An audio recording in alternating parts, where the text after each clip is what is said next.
Hi, I am Bojan Baletic, and in the next 10 minutes I will introduce you to a research project we did several years ago at the School of Architecture, University of Zagreb. Let me just share the presentation.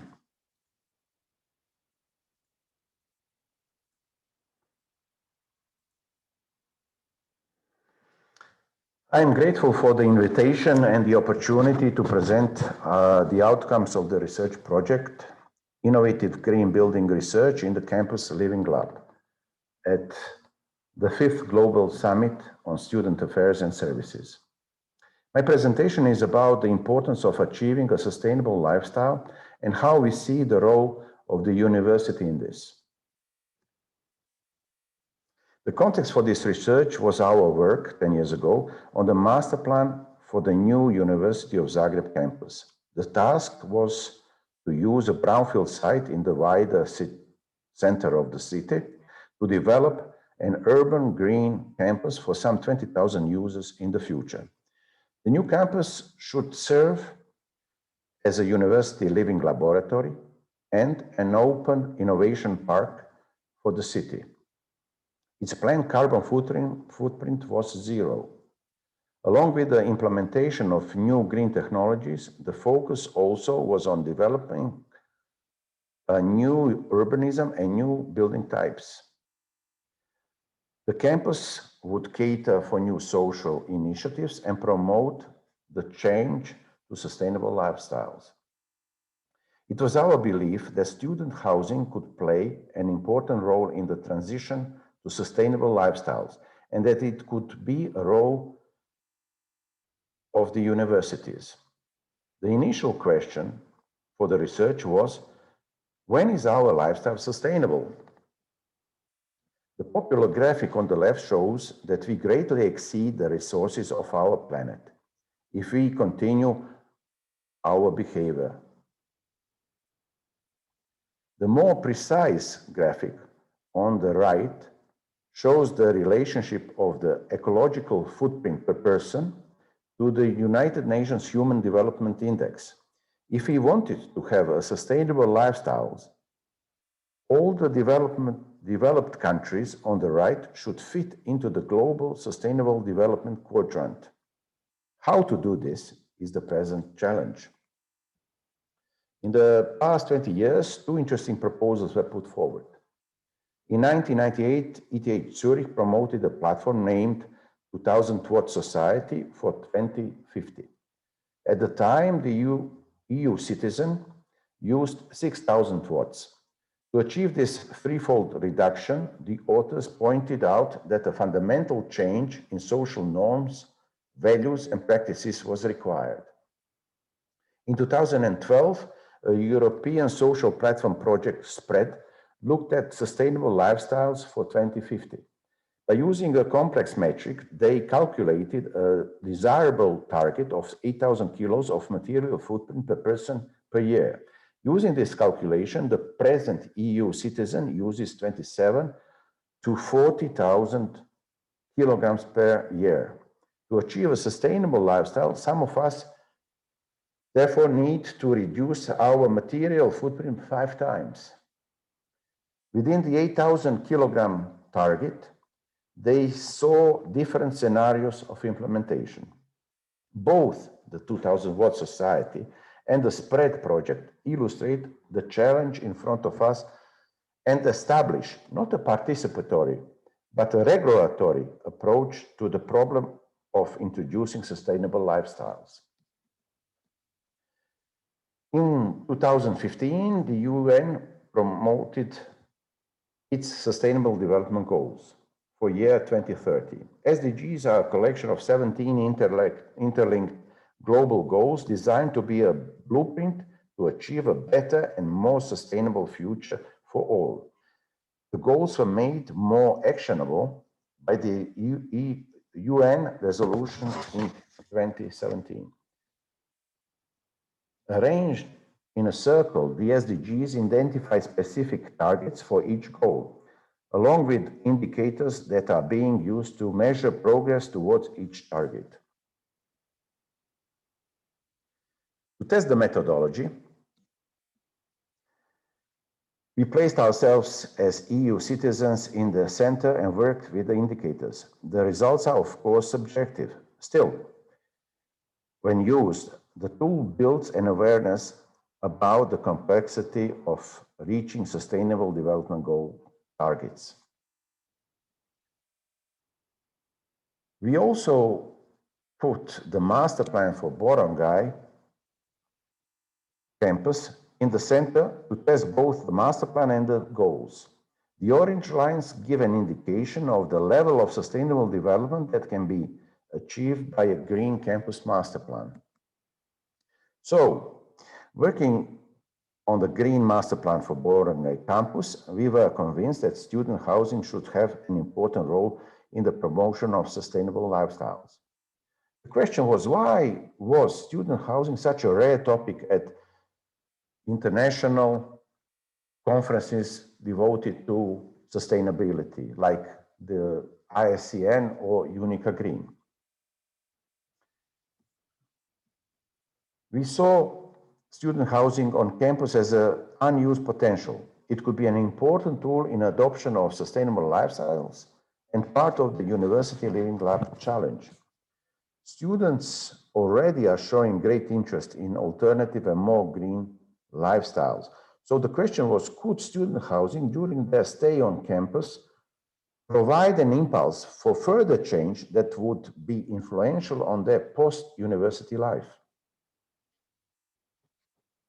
The initial ideogram for the project shows the conceptual context for developing our research. Also, the student housing design elements that we were investigating: the unit, the type, the envelope, the program, and the housing location. Our intention was to develop a new green student housing program and have an advanced one that could serve as a living laboratory and be an educational, research, and social tool for trying out advanced energy, technology, and living propositions.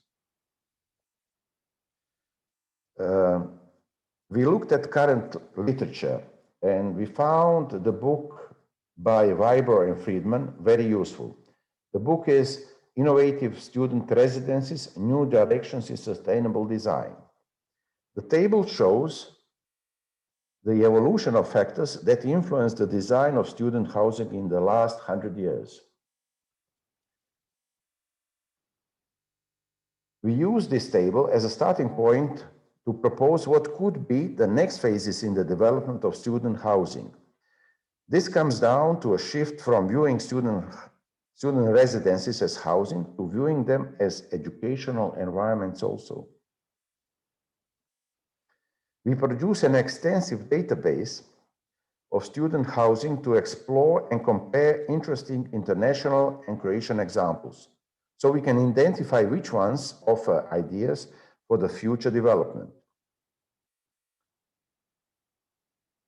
From it, we selected 4 interesting examples. I won't go into detail, but one is the Urban Riga in Copenhagen, a container housing on platform, floating platform that offers mobility, simplicity, and flexibility. Again, also in Copenhagen, shows how to stimulate social interaction, and it does this very well. Les Sondes studios in Salt Lake City blend working and living, makerspace and co-working spaces. It offers living in suites, rooms, and pods. It's a building on campus. And also, Lena Carmel Lodge in Canberra promotes sustainability and healthy lifestyles in innovative ways. To see how students would react from Zagreb would react to the new student housing propositions, we organized 2 workshops that showed that they are open to experiment a new experience. So, to show and illustrate the different design programs for student housing and to develop new ones, we developed a graphic that is based on the student experience in using the residence. The student room is always in the center. So we show simple programs on campus and off campus and complex programs on campus. From this, we developed two graphs or two propositions that try to illustrate the programs proposed by the research projects. The one on the right, the New Standard Plus, is a program for a possible living laboratory building. So coming back to Campus Borongaj, where 4,000 beds were planned that will be housed in 10 pavilions, we made a matrix for discussion. It illustrates the implementation of different architectural programs on campus, architectural programs for housing on campus. They are from essential housing model to living lab model. So we placed the proposed advanced architectural programs in the center of the SDG circle and checked its contribution to the SDG targets. So this is the university, and this is the student housing result. So what would be the impact of this on the European level? This is a graphic from the book, The European Campus, Heritage and Challenges, published by TU Delft several years ago. It shows the pre-Brexit number of students in the EU and the number of students at the University of Zagreb. At the time, there were 13.6 million students in the European Union. If the universities could offer the experience of living a sustainable lifestyle for only 20% of the student population, this will be a huge influence for change. It is something to take into serious consideration. And to conclude, with our research, we try to develop an argument for student housing as an important instrument in the transition to sustainable lifestyles, the need to develop a new student housing program, the universities to be responsible for this development, to rise the percentage of students living in the dorms, to expose more students to living on campus, to have an experimental residence as a living lab unit, and also to have sustainable lifestyle residences as examples for the housing designs in the city. We could say that the role of the university could be an institutional counterculture movement. Thank you very much.